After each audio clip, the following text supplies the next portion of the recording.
Hello everyone. Now I'm continue with the reproductive system. Today we are discuss on female reproductive system. Okay. So in this reproductive system, female reproductive system, it includes ovary, uterus, fallopian tube, vagina, and external organs. Okay, like vulva, that is a collective external organ. Okay, now start the topic. तो हम सबसे पहले diagram देखेंगे. ठीक है, ये एक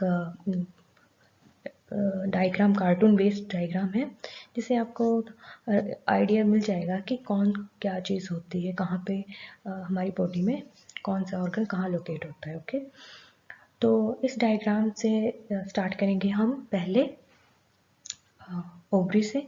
तो यहाँ पे मैं हाइलाइटर ले लेती हूँ पहले, से आपको पता चले कहाँ शो कर रही हूँ मैं. तो ओके, तो ये है ओवरी. ओके, और ये है इसकी फैलोपियन ट्यूब जो कहाँ जाके अटैच है, यूट्रस के. ये यूट्रस है और यूट्रस के फंडस में. ओके, यहाँ पे अटैच है. ओके, दोनों साइड में. दूसरी भी होगी जो ये एक साइड लेटरल साइड दिख रही है, तो दूसरे तरफ ऐसे ही अटैच होगी. ओके, ओवरी के बाद हम यहाँ पे कुछ और भी चीज़ें पढ़ रहे हैं, जैसे कि ओवेरियन लिगामेंट.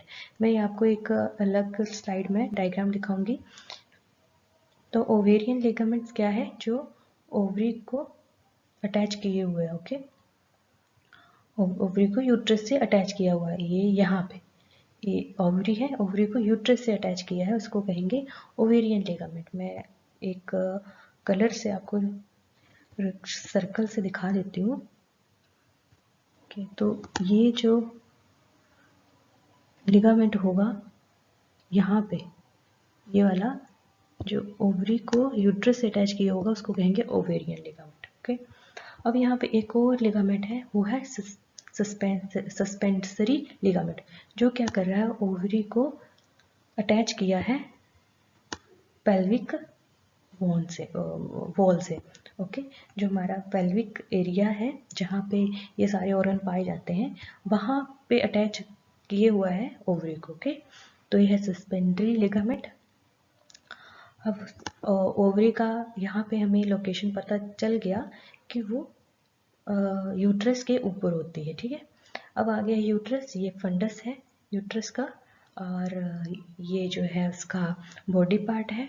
यूट्रस के 3 पार्ट होते हैं, फंडस, बॉडी एंड सर्विक्स. तो सर्विक्स ये है. ओके, सर्विक्स ये है. सर्विक्स के भी 2 पार्ट हैं, जैसे कि internal OS of uterus, internal opening and external opening. तो ये अंदर की साइड जो यूट्रस की साइड ओपनिंग होगी उसे हम कहेंगे इंटरनल, जो और जो ओपनिंग वेजाइना की साइड में होगी हम उसे कहेंगे एक्सटर्नल, या okay external OS of uterus. तो ये 2 चीज़ें आपको यहाँ पे यूट्रस में सर्विक्स में पता चली. अब हम नीचे आएंगे तो नीचे क्या है, वेजाइना. ठीक है, ये पूरा सर्विक्स था. अब ये जो है कैनाल लाइक स्ट्रक्चर, इसको कहेंगे वेजाइना, और ये है वेजाइनल ओपनिंग. ठीक, और ये क्या है, ये है ब्लैडर. ठीक है, जो हमारा यूट्रस है उसके जो यूट्रस है वो ब्लैडर के ऊपर होता है. ओके, ये भी याद रखना है. ये है यूरेथ्रा एंड ये यूरेथ्रा की ओपनिंग. ठीक है, पहले हम जो ऑर्गन है जो दिख रहे हैं सामने बड़े बड़े, उनके बारे में डिस्कस कर लेते हैं ना. अब ये क्या है, ये है रेक्टम. ओके, इंटेस्टाइन का पार्ट है ये, लार्ज इंटेस्टाइन का रेक्टम है. ये रेक्टम की ओपनिंग एंड देन एनएस आ गया. ठीक है, अब ये आ गई बोन. ठीक है, ये हमारी बोन है. और क्या बचा यहाँ पे, हाँ ये क्या है, ये हमारी जो प्यूबिक सिम्फाइसिस है. ओके, ये हमारा प्यूबिक सिम्फाइसिस है. अब हम ये जो आगे के ऑर्गन है एक्सटर्नल, उनको पढ़ेंगे. ठीक है, तो एक्सटर्नल में क्या है, क्लिटोरिस. ओके, क्लिटोरिस है यहाँ पे, और लाइक स्ट्रक्चर, ये क्लिटोरिस आएगा. लीवा मेजोरा। ओके, लाइवा मेजोरा कहाँ पे है? बाहर की तरफ। मेजोरा मीन्स बाहर वाला स्किन का ऑर्गन जहाँ पे हेयर ग्रो होता है। लीवा माइनोरा इंटरनल सॉफ्ट स्किन है जो हमारे वेजाइना एंड यूरेथ्रा को प्रोटेक्ट किए हुए है। ओके, ये हो गया। अब हाँ, एंटीरियर फॉरिक्स क्या है? ये जो है हमारा सर्विक्स की एंडिंग में जो यहाँ की ये जो स्ट्रक्चर है इसको आप कहेंगे एंटीरियर फॉरिक्स, और इसको यहाँ वाली साइड को, पोस्टीरियर साइड को कहेंगे पोस्टीरियर फॉनिक्स। ओके, अब यहाँ पे मैं आपको दो पाउच बताऊंगी जो हमारे यूट्रस के आसपास होता है। ठीक है, ये जो रेक्टो यूट्रिन पाउच है, जो रेक्टो मीन्स रेक्टो से ही पता चल रहा है कि ये रेक्टम को शो कर रहा है, और यूट्राइन मीन्स यूट्रस। तो रेक्टो मीन्स रेक्टस के पास का ये स्पेस, ठीक है, और यूट्रस के पास का ये स्पेस, ये बीच की जगह को हम क्या कहेंगे? ये एक क्या बना रहा है? Recto uterine space. ठीक है, ये जो है ये रेक्टो यूट्राइन स्पेस है। नेक्स्ट है वेसिको यूट्राइन स्पेस। सो वेसिको मीन्स यहाँ पे एक ब्लैडर को शो करेगा और ऊपर यूट्रस को। तो यहाँ का ये जो पाउच है, ये जो स्पेस है, ये एक पाउच बनाएगा, उसे कहेंगे वेसिको यूट्राइन स्पेस। ठीक है, अब हमारे पास 2-3 और लिगामेंट हैं जो हमारे जैसे कि राउंड लिगामेंट है, ये मैं आगे पढ़ा देती हूँ। ये भी तो ऐसे समझ लो कि यहाँ पे एक राउंड लिगामेंट होता है यूट्रस के पास। बस डायग्राम हमारी ये लेबलिंग जो है हमने एक बार अच्छे से पढ़ ली कि कौन सा क्या कहाँ कहाँ चीज़ है। अब चलते हैं नेक्स्ट स्लाइड पे। नेक्स्ट अब हम पढ़ेंगे 1 बाय 1 ओवरी को।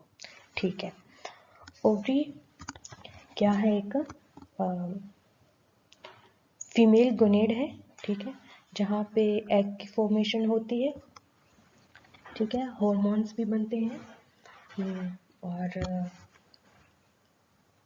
और इसमें क्या है? ये जो है ये हमारे आप डायग्राम में अच्छे से देख पा रहे हैं कि ओवरी कहाँ किस तरह से यूट्रस के साथ अटैच हुई है। और इस जो जब ओवरी यूट्रस के साथ अटैच हुई है तो उसको हम कहेंगे यूट्रो ओवेरियन लिगामेंट। ये कौन सा लिगामेंट है? Utero ovarian ligament.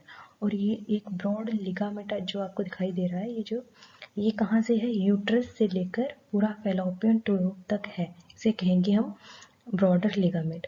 ओके, और मेसोवेरियन कहाँ है? जो फैलोपियन ट्यूब और ओवरी के बीच की जो लिगामेंट है, स्पेस है लिगामेंट का, उसको कहते हैं mesovarium. Okay, understood. Suspensory ligament कौन सा है? जो ओवरी को पेल्विक वॉल से अटैच किया हुआ है, उसको कहेंगे सस्पेंसरी लिगामेंट। और हाइलम तो आपको पता ही है कि एक एंट्री है जहाँ पे सारे blood vessels, lymphatic vessels, nerve system सब एंटर करता है। उस गेट को हम कहते हैं हाइलम। ओके, जो भी आएगा यहाँ पे, जैसे जो भी ब्लड वेसल आएगा उसको हम कहेंगे हाइलम। अंडरस्टूड। अब हम चलते हैं नेक्स्ट स्लाइड पे। तो ये भी एक डायग्रामेटिक रिप्रेजेंटेशन है कि कौन सा पार्ट कहाँ पे है। ओके, तो हम सबसे पहले पढ़ेंगे लिगामेंट्स के बारे में। तो आप यहाँ पे एक लिगामेंट देख रहे हैं, ब्रॉड लिगामेंट। तो वो कहाँ से शुरू है? यूट्रस से लेके शुरू हुआ और फैलोपियन ट्यूब तक गया। इसको हम पूरा घेरे हुए इसको कहेंगे ब्रॉड लिगामेंट। और ये जो है हमारा ये हेल्प करता है, जो भी हमारा इंटरनल ऑर्गन है, ये यूट्रस हुआ, ओवेरी हुआ, उसको उसकी पोजीशन को बनाए रखने के लिए कि बॉडी में एक प्रॉपर पोजीशन पे वो रहे। ठीक है, इसलिए वो ये लिगामेंट हेल्पफुल रहते हैं। तो ये जो है यहाँ से जो ब्लड वेसल और वेन्स आ रही हैं, ये जगह है हाइलम की। यहाँ से हाइलम से सब कुछ ओवरी में जा रहा है, न्यूट्रिशन मिल रही है ओवरी को, तभी ग्राफियन फॉलिकल्स बनेंगे और मैच्योर एक एग तैयार होगा अंदर। ठीक है, अब इसके आगे यहाँ पे आप देखोगे ये फंडस है, ये इसकी यूट्रस की, ये तो हम जो यूट्रस है इसकी मेम्ब्रेन अलग से पढ़ेंगे, सब पढ़ेंगे बाद में। ओके, यहाँ पे और क्या डिस्कस करने को रहेगा। तो ये कंप्लीट हो गई डायग्राम। अब हम नेक्स्ट स्लाइड पे चलते हैं।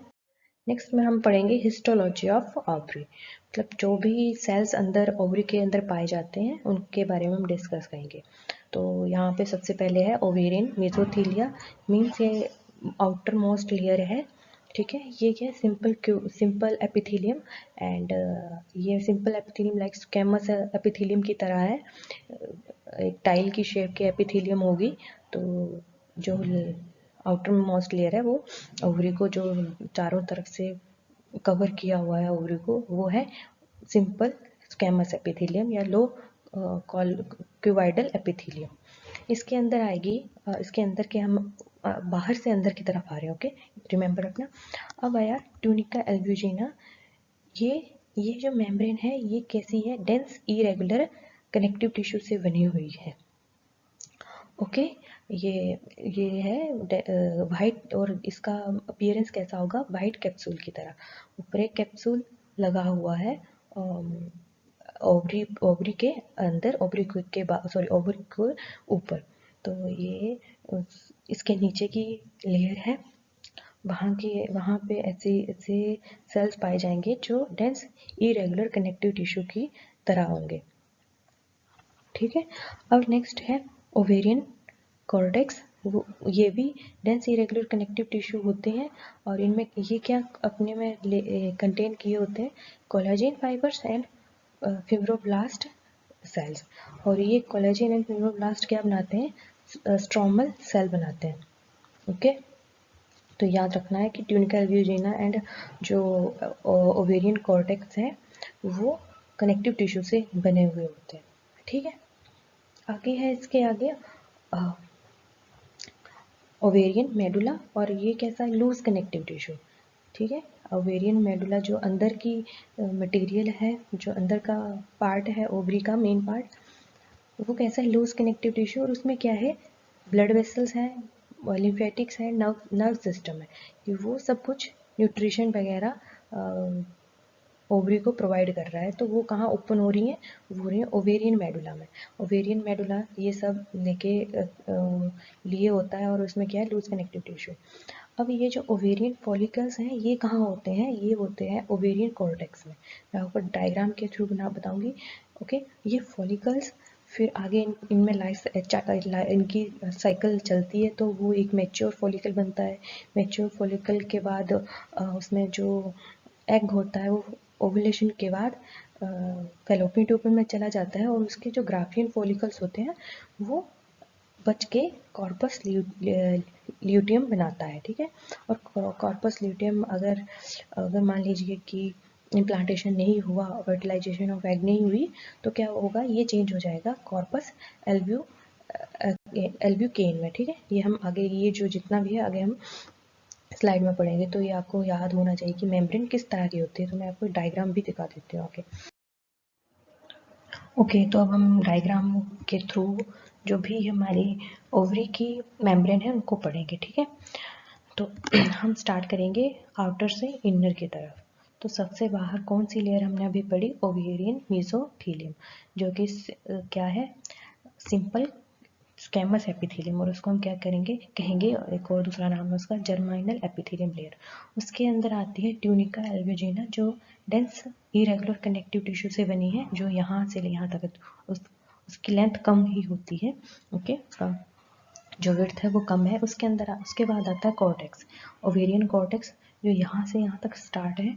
और ये कैसी होती है, ये भी डेंस इरेगुलर कनेक्टिव टिश्यू से घिरी हुई होती है। और ये और अपने साथ क्या इसमें प्रेजेंट होता है, डेंस इरेगुलर कनेक्टिव टिश्यू के अलावा इसमें होता है कोलेजन फाइबर एंड फिब्रोब्लास्ट, जो बाद में जाके प्रीमोर्डियल फॉलिकल्स को बनाते हैं, ठीक है, इसमें बनाने में हेल्प करते हैं वो दोनों। अब ये कॉर्टेक्स का आ गया। इसके नेक्स्ट का पार्ट है ओवेरियन मेडुला। तो ओवेरियन मेडुला जो है वो ये है, ये कैसा होता है, लूज कनेक्टिव टिश्यू। तो आप यहाँ देख सकते हैं ये थोड़े लूज सेल्स हैं, और ये थोड़े डेंस सेल है, लूज कनेक्टिव टिश्यू। साथ में इसमें क्या होता है, blood vessels and and lymphatic and nerve system होता है, ठीक है, जो हमारा है यहाँ हाइलम से होते हुए नीचे को आ रहा है। तो सब कहाँ पे ओपन होता है? ओवेरियन मेडुला में। ओके, अब ओवेरियन में ये तो हो गई ओवरी की मेम्ब्रेन। अब हमने पढ़ा है यहाँ के कॉर्टेक्स में क्या है? कॉर्टेक्स में है फॉलिकल्स। ओके, कॉर्टेक्स अपने साथ क्या ओवेरियन फॉलिकल्स को भी प्रेजेंट होते हैं। जो भी ओवरी में मानिए एग की फॉर्मेशन होती है, वो साइकिल कहाँ चलती है? वो चलती है कॉर्टेक्स में, ज़्यादा सेल्स वहीं पे ग्रो करते हैं और आगे आगे ट्रांसफर होते हैं, ठीक है। तो यहाँ पे क्या है? Ovarian follicles. Okay, and ovarian follicles, और ये आपको यहीं पे दिख रहे हैं primordial follicles. Primordial follicles means जो कि मैंने अभी आपको बताया किससे बने हैं? कोलाजन फाइबर एंड फिब्रोब्लास्ट से। और इनके अंदर क्या है? प्राइमरी oocyte है। ओके, जो यहाँ पे आपको एक लार्ज व्यू दिखाया हुआ है, ये प्राइमरी oocyte है। ओके, प्राइमरी oocyte जो है अब सेकेंडरी oocyte में चेंज हुआ यहाँ पे जाके, क्योंकि थोड़ा ये यहाँ से लेके यहाँ तक ग्रो कर रहा है, आगे आगे ग्रो कर रहा है। तो सेकेंडरी oocyte में तो ये पूरी एक लाइफ साइकिल चेंज होएगी। जो मैं आपको एक अलग डायग्राम है, क्योंकि यहाँ पे वो थोड़ा कंजस्टेड है जो समझ नहीं आएगा, पर इतना समझ लो कि प्रीमोडियल सेल कॉर्टेक्स में होते हैं, प्राइमरी oocyte जो भी हैं वो भी कॉर्टेक्स में होते हैं, और ये साइकिल चलती है आगे। तो ये जब बेबी का बर्थ होता है उस टाइम क्या है कि प्राइमरी oocyte जो है प्रेजेंट होते हैं, ठीक है। प्राइमरी oocyte कौन सी फेज में होता है?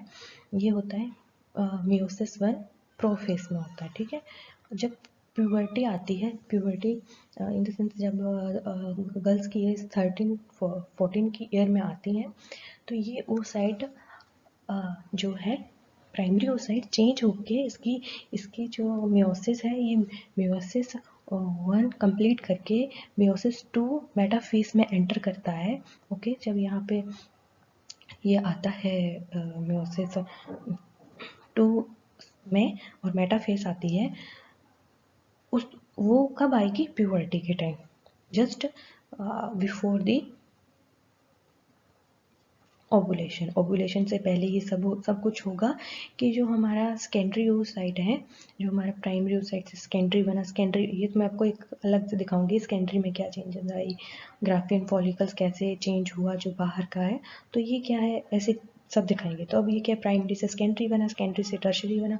जब ये टर्शरी बन के आया तो टर्शरी के बाद ओवुलेशन हुई, और जो हमारा टर्शरी फॉलिकल है वो उससे oocyte बाहर निकल के पेल्विक कैविटी से होते हुए कहाँ चला गया? हमारी फैलोपियन ट्यूब में, क्योंकि यहाँ से निकल के वो फैलोपियन ट्यूब की तरफ गया। क्योंकि यहाँ पे क्या है, डायग्राम के थ्रू आपने देखा होगा, इनपेंडिकुलम फिंगर लाइक स्ट्रक्चर है फैलोपियन की, जो ओवम को एकदम से वहाँ से कैच कर लेंगी। उनका काम ही ऐसा है, जैसे हमारी फिंगर बॉल को कैच करती है, उनका भी यही काम है। ओके, ओवम निकल गया। अब क्या है? अब जो ग्राफियन फॉलिकल की जो लेयर्स बची हैं, ये वाला जो भी चीज़ है, अब ये तो निकल गया, वो एग तो निकल गया। अब जो बाकी की मेम्ब्रेन बची हैं फॉलिकल सेल्स जो हैं, उनका क्या हुआ? वो डेवलप वो क्या बनाएंगे? वो डेवलप करेंगी कॉर्पस ल्यूटियम स्ट्रक्चर, जो कि येलो कलर का होता है, ठीक है। अब ये कॉर्पस ल्यूटियम डेवलप हुआ, आगे जाके ये थोड़ा बड़ा हुआ, क्योंकि इसका भी आगे काम है प्रेगनेंसी के थ्रू कि इम्प्लांटेशन वगैरह हो, यूट्रस में जो भी यूट्राइन मेम्ब्रेन है वो ग्रो करे, ठीक है, एंडोमेट्रियम ग्रो करे। तो ये थोड़ा ग्रो हुआ। आगे क्या हुआ? ये चेंज हो जाता है कॉर्पस एल्ब्यूकेन में, जो एक वाइटिश बूटी है। तो ये किस में चेंज हुआ? कॉर्पस एल्ब्यूकेन में। यहाँ पे डीजेनरेशन होगी कॉर्पस ल्यूटियम की। तो ये आपको पूरी डायग्राम मैंने समझा दी। चलो अब आगे नेक्स्ट। तो अब ये मैंने आपको एक माइक्रोस्कोपिक स्ट्रक्चर है सेल्स की, ओवरी की मेम्ब्रेन। तो ये क्या है? जर्माइनल एपिथेलियम प्रीमोडियल सेल्स किस तरह की होती हैं, ठीक है, इस तरह की दिखती हैं। और ये तो हमारा स्ट्रॉम है, मतलब कि मैट्रिक्स का एरिया है, और ये उस साइड है अंदर न्यूक्लियस, प्राइमरी फॉलिकल्स, ओके, तो ये पूरा इस तरह का होता है। जब हमें रियल में सेल देखना होता है तो वो ओवरी के सेल्स इस तरह से दिखते हैं। अब हम यहाँ पढ़ेंगे फॉलिकुलर डेवलपमेंट, जो oocyte के अंदर का बाहर का फॉलिकल है वो किस तरह से डेवलप हो रहा है। ठीक है, ये है स्टार्टिंग का प्री मोडियल फॉलिकल, जब वो आफ्टर द बर्थ चेंज होके क्या बनाता है, प्राइमरी oocyte। तो ये क्या है, जब फीटस यूट्रस में होता है बेबी, तो किस तरह का oocyte होता है, तो वो है, देखो यहाँ पे oocyte न्यूक्लियस है, ये oocyte है, ये ओवरी कॉर्टेक्स है, बाहर के सेल। तो एग के बाहर इस तरह के छोटे छोटे सेल लगे, ब्लू कलर के जो सेल दिख रहे हैं उनको कहेंगे ग्रेनुलोसा सेल। ठीक है, अब ये जब आफ्टर द बर्थ क्या हुआ, ये प्राइमरी फॉलिकल्स में चेंज हो गया। तो ये प्राइमरी फॉलिकल में आ गया, तो इसमें क्या है, जो ग्रेनुलोसा सेल है उनका नंबर इंक्रीज हो गया। ठीक है, और जो हमारा oocyte है उसके बाहर एक मेम्ब्रेन, बेसमेंट मेम्ब्रेन बन गई, जिसको हम कहते हैं जोना पेलुसिडा। जोना पेलुसिडा एक ग्लाइकोप्रोटीन मेम्ब्रेन है, याद रखना है कैसी है, ग्लाइकोप्रोटीन मेम्ब्रेन, एक ग्लाइकोप्रोटीन मेम्ब्रेन, यहाँ पे ये रिमेंबर रखने की बात है। आगे अब क्या हुआ कि जैसे ही ये सेल्स सेकेंडरी फॉलिकल्स बनाएंगे, तो ये जो है oocyte, यहाँ पे जो oocyte है वो है मियोसिस 1 प्रोफेस में। जब ये सेकेंडरी में जाएगा तो ये अपनी मियोसिस 1 कंप्लीट करके क्या करेगा, मियोसिस 2 मेटाफेस में आ जाएगा। और ये कब होता है, जब प्यूबर्टी में जाना होता है, ये आ गया प्यूबर्टी टाइम पीरियड। और इस टाइम में जब और सेल भी ग्रो होती हैं, प्रीमोडियल सेल ग्रो होके प्राइमरी फॉलिकल में आ रही है, तो कुछ सेल ग्रो हो रही हैं और कुछ चेंज होके यहाँ पे आ गई सेकेंडरी फॉलिकल्स में। तो सेकेंडरी फॉलिकल में आप देख रहे हैं कि ये क्या है, हमारा oocyte है, ये उसकी जोना पेलसिडा है, मेम्ब्रेन है बाहर की, और ये ग्रेनुलोसा सेल के बाहर थीका सेल बन रहे हैं, कुछ मेम्ब्रेन बन रही है इसके बाहर, ये ग्रेनुलोसा सेल, और इसमें स्पेस और बढ़ गया है, इसका साइज और जो हमारा oocyte है वो वैसे का उतना ही साइज का, थोड़ा उसमें स्ट्रक्चर में चेंज आई है। फिर जो ग्रेनुलोसा सेल है उसके बाहर के सेल हैं वो पूरे सेकेंडरी फॉलिकल, जो फॉलिकल है उसका स्ट्रक्चर बढ़ा दिया, उसको साइज इंक्रीज कर दिया। ओके, अब क्या हुआ, जस्ट आफ्टर तो नहीं कहेंगे, जैसे ही एग अब टर्शरी में गया, तो टर्शरी में क्या आएगा, ये जो हमारा सेकेंडरी फॉलिकल है ये टर्शरी में ट्रांसफर हुआ, तो टर्शरी में आपको दिखाई देगा कि जो oocyte है उसके बाहर एंट्रम बना हुआ है, एंट्रम फ्लूइड होता है, यहाँ पे फ्लूइड फिल स्पेस है, ये कैविटी है, और यहाँ पे ये थीका सेल्स हैं जो और बड़े, और उनका साइज बढ़ चुका है, और ये ग्रेनुलोसा सेल है। जब ये टर्शरी में सेकेंडरी फॉलिकल टर्शरी में एंटर हुआ, इसके बाद क्या है, ओवुलेशन होगी। ठीक है, ये ओवुलेशन का पिक्चर आपको दिखाई, यहाँ पे रप्चर हो गया ये फॉलिकल, ठीक है, और ओवम निकल के बाहर आके पेल्विस कैविटी में आ गया, और उसके बाद वो फेलोपियन ट्यूब में चला गया। ठीक है, और ये ग्राफिन फॉलिकल का नेक्स्ट स्टेज है जो कॉर्पस ल्यूटियम बना रहा है। Corpus luteum yellow colour structure है, ये आपको पूरी ओवरी दिखाई दे रही है, उसके अंदर ये इस तरह का येलो स्ट्रक्चर। नेक्स्ट अब मैं आपको थोड़ा और अच्छे से दिखाऊंगी।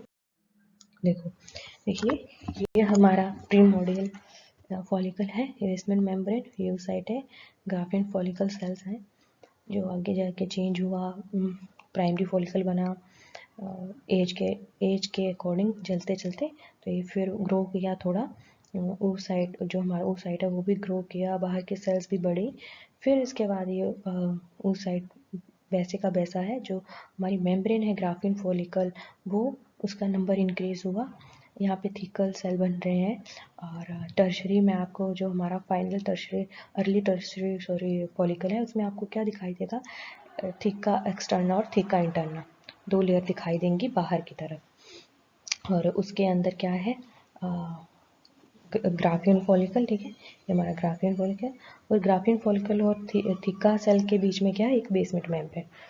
ओके, और ये ग्राफिन फॉलिकल में एक आपको कैविटी दिखाई दे रही है, उसको हम कहेंगे एंट्रम, जिसमें फ्लूइड फील्ड है। एक fluid field cavity, antrum is a fluid field cavity. ठीक है, ग्राफिन ये हमारी ब्लड वेसल्स हैं जो एग को ब्लड सप्लाई कर रहे हैं। ठीक है, जो कहाँ पे है, थिक का इंटरनम है। अब ये हमारा फाइनली तैयार हुआ टर्शरी फॉलिकल है, जो अब ओवुलेशन के लिए रेडी है। ये देखिए, ये एंट्रम है, कोरोना रेडिएटा सेल्स बन चुकी हैं ऊपर से ओवम के ऊपर। ये जोना पेल्सिडा है, यू साइट है, और ब्लड वेसल्स। ठीक है, लिम्फेटिक सिस्टम जो भी आ गया इसमें सब कुछ आ गया।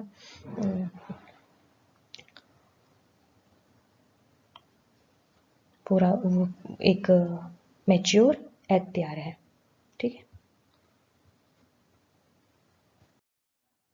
ये मैंने आपको एक माइक्रोस्कोपिक डायग्राम दिखाई है जो टर्शरी मैच्योर ओवम है। देखो ये एंट्रम इस तरह से इतना बड़ा दिखाई देता है, इतना एंट्रम फ्लूइड भरा हुआ होता है, जिससे ईजिली जो है एग, क्योंकि इसमें फ्लैजिला तो नहीं है, कुछ भी नहीं है, तो एग ट्रांसफर कैसे हो, तो किसी फ्लूइड की हेल्प से। तो यहाँ का फ्लूइड इसको पुश कर दिया, इसके इस फ्लूइड की पुशिंग होने से जो एग है वो कहाँ जा रहा है, फेलोपियन ट्यूब में। तो इतना फ्लूइड है इसके अंदर।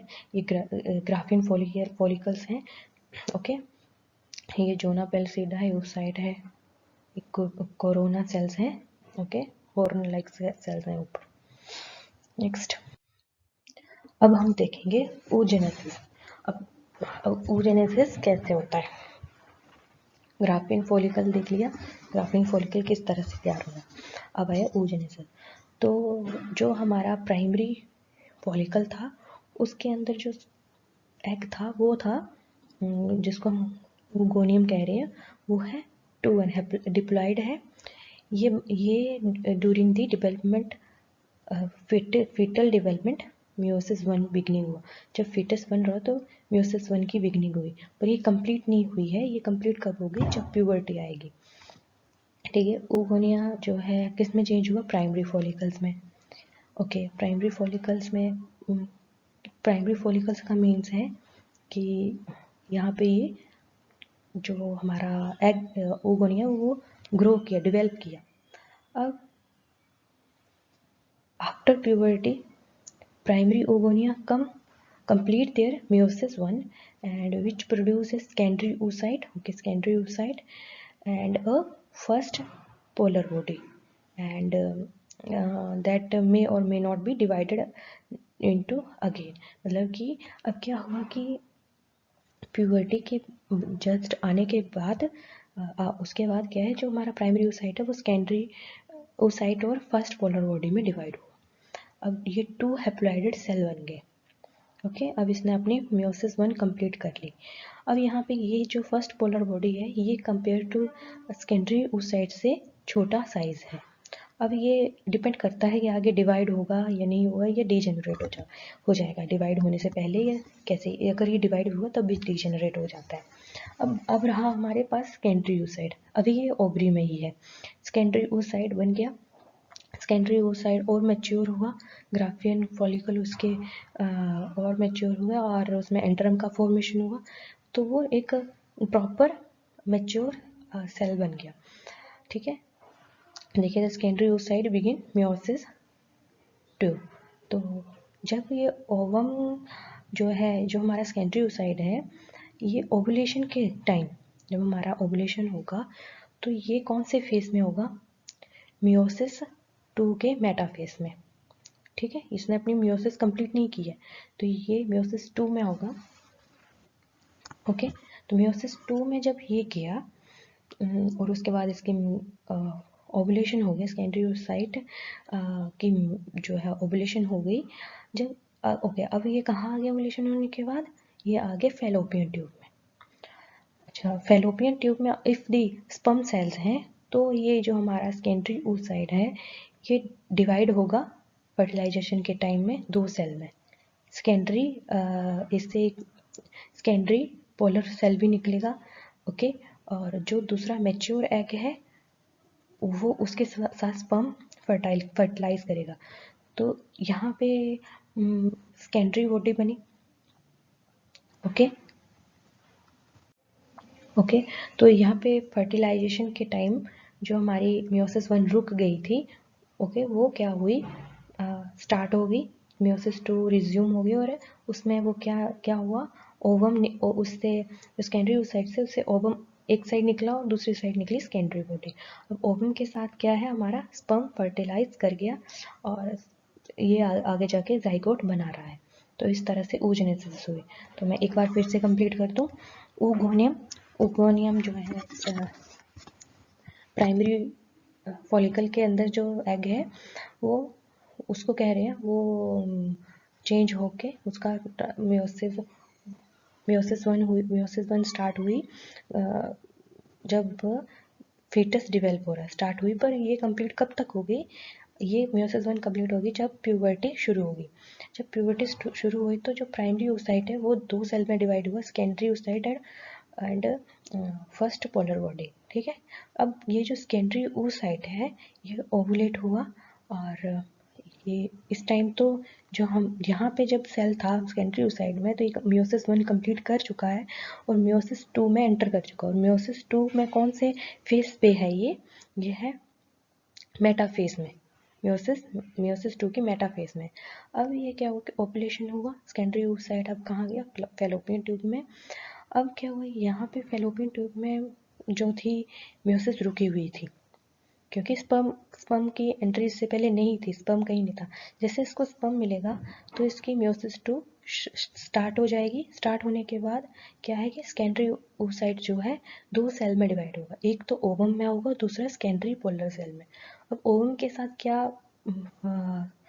कि कौन सा ओवम के साथ क्या हुआ, अब फर्टिलाइजेशन होगी। फर्टिलाइजेशन में स्पर्म एंटर किया, इन दोनों की प्लाज्मा मेंबर फ्यूज हुई, और फ्यूजन होने के बाद क्या बना, एक सेल बना 2n डिप्लॉयड, उसको कहेंगे जाइगोट। तो ये पूरा एक oogenesis थी।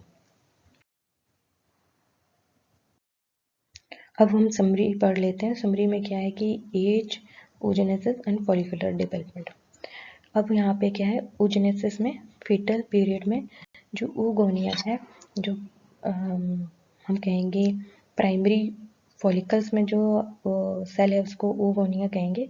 oogonia की माइटोसिस हुई, ग्रो हुआ, वो डेवलप हुआ प्राइमरी oocyte में, और वहाँ पे फॉलिकल में क्या हुआ, प्राइमरी oocyte के बाहर प्रीमोडियल सेल बनी, प्रीमोडियल सेल बनी। अब नीचे आ गए हम, अब यहाँ मियोसिस 1 का प्रोसेस शुरू हो गया है। मियोसिस 1 में प्राइमरी oocyte क्या है, अब इन प्रोफेज 1 में है। ठीक है, ये क्या कहाँ पे अभी तक फीटल में इतना ही हुआ है, जब वो बच्चा यूट्रस में है तो प्राइमरी oocyte किस में है, इन प्रोफेज 1 में, और उसके बाहर प्रीमोडियल फॉलिकल्स हैं। अच्छा, अब क्या हुआ, चाइल्डहुड या यहाँ पे जब चाइल्डहुड की एज है अप टू 12-13 एज तक कुछ भी नहीं हुआ ओवरी में। जैसे ही प्यूबर्टी में बेबी गर्ल्स ने एंट्री की तो उसका जो प्राइमरी oocyte है वो अभी तक स्टिल प्रोफेज में है, और उसके बाहर जो अब हम फॉलिकल भी साथ में देख रहे हैं, जो फॉलिकल है वो चेंज हो रहा है, फॉलिकल के जो सेल है वो ग्रो कर रहे हैं। ठीक है, प्राइमरी फॉलिकल्स बना, सेकेंडरी फॉलिकल बना, ये दोनों चीज़ें हुई जब प्यूबर्टी आई। अब धीरे धीरे जो हमारा प्राइमरी oocyte है वो क्या करेगा, 2 सेल में डिवाइड करेगा, एक तो बनाएगा फर्स्ट पोलर बॉडी और दूसरा बनाएगा सेकेंडरी oocyte। ठीक है, ये कब की बात है, जब ओवुलेशन होना है, जब ओवुलेशन होने से कुछ टाइम पहले, कुछ टाइम तो नहीं, कुछ उससे पहले की बात है कि जो हमारा प्राइमरी oocyte है वो 2 सेल में डिवाइड हुआ। ठीक है, इसने अब क्या कर ली, जब प्राइमरी oocyte यहाँ पे पहुँचा तो इसने अपनी मियोसिस 1 कंप्लीट कर ली बाय 1 प्राइमरी oocyte इन ईच मंथ। अब ये अपनी मियोसिस 1 कंप्लीट करता रहेगा, ये हर मंथ हर oocyte, प्राइमरी oocyte तो 2 सेल में डिवाइड हुआ। वहाँ पे जैसे ही ये 2 सेल में डिवाइड होकर सेकेंडरी oocyte बना रहा है, सेकेंडरी oocyte के टाइम पे उसके बाहर क्या है, जो उसका oocyte है उसके बाहर क्या है, एक मेच्योर फॉलिकल बन चुका है। ये एक प्रॉपर एंट्रम है। अब ये जो पूरा हमारा ये है secondary oocyte and mature follicle, ये क्या है, रेडी टू ओवुलेट। अब यहाँ से क्या हो, ओवुलेशन होगी। अब ओवुलेशन होगी और स्पर्म सॉरी ओवम कहाँ चला गया, सेकेंडरी ओवम हमारा चला गया फैलोपियन ट्यूब में। ठीक है, जैसे ही फैलोपियन ट्यूब में वो एंटर किया सेकेंडरी oocyte, वहाँ पे स्पर्म अगर प्रेजेंट है तो स्पर्म जो है, जो ये हमारी सेकेंडरी oocyte का म्योसिस टू पॉज किया हुआ था, वो रिज्यूम हो गया, मतलब शुरू हो गया। तो सेकेंडरी oocyte जब स्पर्म के साथ फर्टाइल करेगा उसी टाइम वो चेंज हो जाएगा ओवम में, मतलब उसकी म्योसिस 2 कंप्लीट हो गई। ठीक है, म्योसिस 2 में मेटाफेज कंप्लीट करके वो पूरा 2 सेल में डिवाइड हो गया, एक तो बनाएगा सेकेंडरी पोलर बॉडी और दूसरा ओवम। अब यहाँ पे फर्टाइल नहीं हुआ है, जब सेकेंडरी oocyte फैलोपियन ट्यूब के अंदर है तो ये फर्टिलाइजेशन नहीं कहेंगे हम इसको, कहेंगे स्पर्म पेनिट्रेट कर रहा है। उस टाइम से स्पर्म जो हमारा ओवम है उसमें, ओवम तो नहीं सेकेंडरी oocyte है उसमें, उसको पेनिट्रेट कर रहा है, उसकी जोना पेल्सिडा को पेनिट्रेट कर रहा है। उसी टाइम जो हमारा सेकेंडरी oocyte है जो 2 सेल में डिवाइड हो जाएगा, उसकी म्योसिस 2 कंप्लीट हो जाएगी और 2 सेल में डिवाइड हो जाएगा। एक होगा सेकेंडरी पोलर बॉडी और दूसरा होगा ओवम। अब जो ओवम बचा है उसके साथ स्पर्म फर्टिलाइज करेगा। ठीक है, और उसके बाद वो जाइगोट बनाएगा। तो ये पूरी समरी थी। याद रखना है कि जो oogenesis है वो प्यूबर्टी से पहले ही, means before the birth of girls से स्टार्ट होता है, और मेल्स में स्पर्मोजेनेसिस कब आता है, at the time of puberty. तो ये डिफरेंस है। और ये याद रखना है कि ओगोनियम मतलब कि इनएक्टिव सेल है, इनएक्टिव एग है, अभी उसमें कुछ भी नहीं है, 2 सेल। जैसे ही वो प्राइमरी oocyte बनाएगा तो वो जो प्राइमरी oocyte है उसके आसपास क्या आएगा, प्रीमोर्डियल फॉलिकल्स, उसमें कोलेजन फाइबर्स या फिब्रोब्लास्ट से वो घिर जाएगा हमारा एग। ठीक है, तो ये था पूरा summary. If you guys enjoy the video, please like, share, comment and do watch my channels. Thank you.